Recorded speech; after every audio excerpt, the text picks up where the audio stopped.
Today we're showing books I picked up over the past week. I'm going to start off with the Wal-Mart books first. So I picked up Batman issue 1. Those 100-page comic giants. And I also picked up the Superman one. Because you know me, I love Superman and the American flag. You know, the Patriot.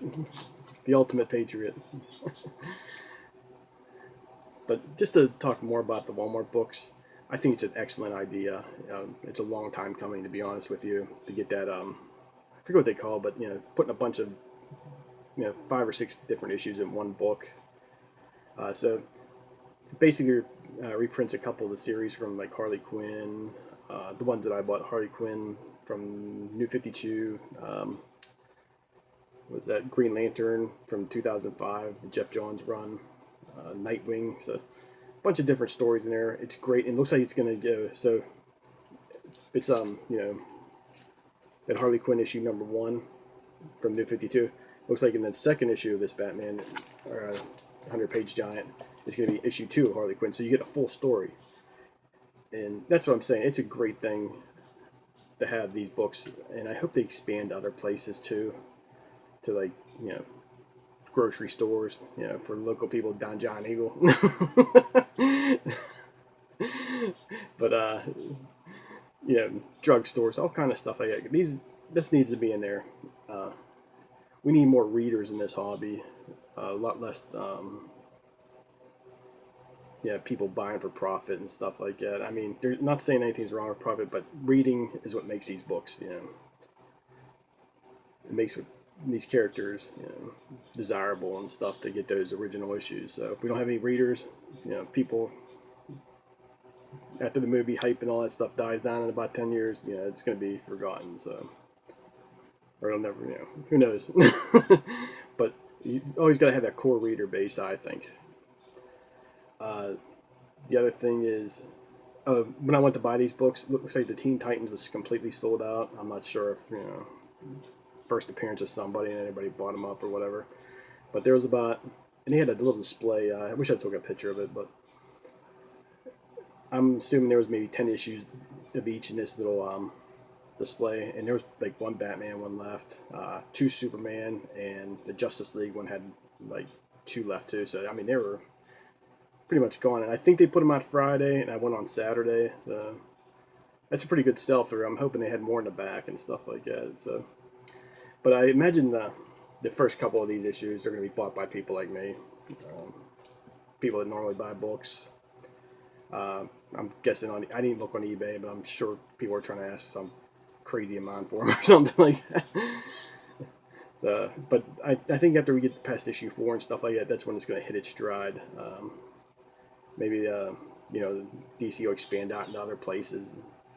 Just get these books in the hands of people that will never step foot in a comic shop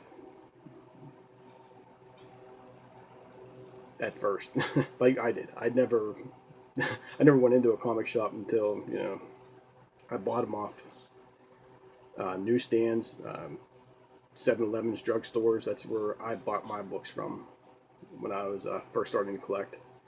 And I imagine everybody my age, probably from 35 and up, did the same thing. Yeah, there was never no such thing as just walking into a comic shop and like, here's my pull list. No, I bought Punisher, G.I. Joe, Batman, Justice League, all off the shelf way before I even thought about buying a pull list. So that's a great thing. Some of the controversy I can understand about getting the original content in these books and comic shops not getting them. I'm on the side of the comic shops on this issue.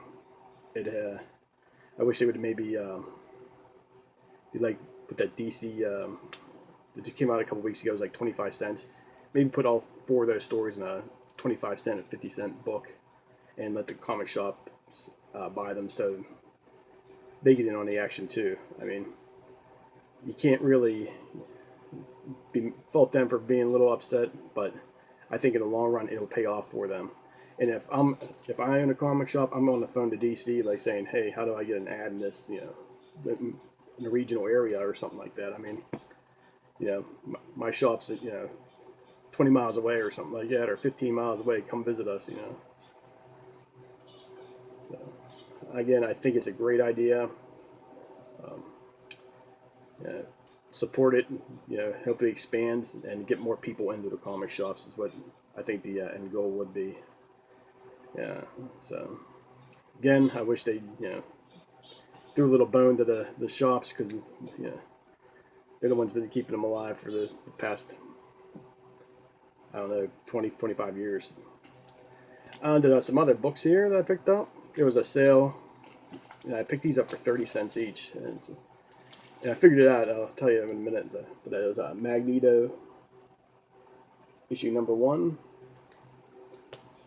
2, 3,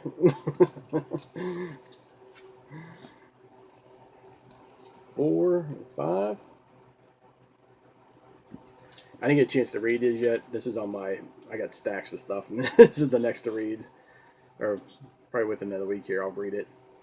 And also issue 6. I thought that was a pretty cool cover. So, even if I get the trade paperback half price, I imagine it's probably $19.99 or something. It's the first 6 issues is the trade paperback for the Magneto series that was in, let's say 2016. So you figure, like I said, about $6-7 getting it used, getting a good deal. Maybe it's on sale or something. I paid 30 cents an issue for these, and $1.80. So I got the whole story. But even if I hate the story, I don't like it, I can just get right into the bins that I'm getting rid of. And for less than 1 issue, I got the whole story. Next up, I thought I've never seen this in the wild. If you have ever seen it, but comment down below, please. This is the one Dead World I've never seen really out in the open, or out in the wild. I ended up picking this up for 30 cents. So, but it's Dead World issue 5. I don't think it's valuable or anything like that, or valuable. I can't trade it in for anything, but I thought it was cool. First I thought it was like a sketch cover or something like that. Then I thought that it was just a die cut cover. So this whole right here, this is the first page of that book. But anytime I get the old Dead World from Caliber or Arrow, I always pick them up.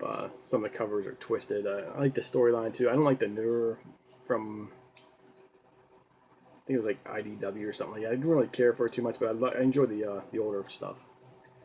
And lastly, the store I went to was having a sale, and they had some autograph books and stuff like that. So I was flipping through it, and I was like, oh, I noticed this, and it was like, picked up Brigade number 1. But the only reason I picked it up is because you can see Rob Liefeld, I went $40 to sign his book. So I figured this is probably the only Liefeld book I'm ever going to buy, or the only signature I'll ever get close to it. And I did the old, investigating on my cell phone before I bought it. I'm like looking at it. First thing I do is, when I try to verify a signature, is I go to eBay and I type in like Rob Liefeld CGC signatures, and I match it up, and I look for different things. I'm not like working for the FBI and the counterfeit or anything like that, but you can tell pretty much if it's close enough that, if somebody's going around forging these books, and this is an older book, so I don't assume. And then again, you never know. You might got a brand new forged Rob Liefeld book, but yeah. I'm not going to get on the prices to sign a damn book. So just, I think, $5 is reasonable. 10's pushing it. But hey, got to make your money though. So I can't hate. I'm not hating on you. But the real fans here, the people that buy the books, man, you got to give us one, man. Just sign that one book for free. Then we'll charge everybody you want. Make it out to me, Nobody's gonna buy it, 2 PGH Zombie. Your name. Nobody's gonna buy that book for hundreds of dollars or anything like that. So, all right. Again, my Batman update's coming pretty soon here. I gotta just sit down and do it. I put a whole lot of hard work in that. No, I don't. But I like to read a couple of them issues so I can at least say something about them before. I don't read them all because just wait until I get the whole set. But there's some I do read. that I've read in the past and all that, different issues around them. But that'll be coming up next. Please check out my Instagram. That'll be down below. And I think that's all I had for today. All right, guys, I'll talk to you next time. Thanks for watching.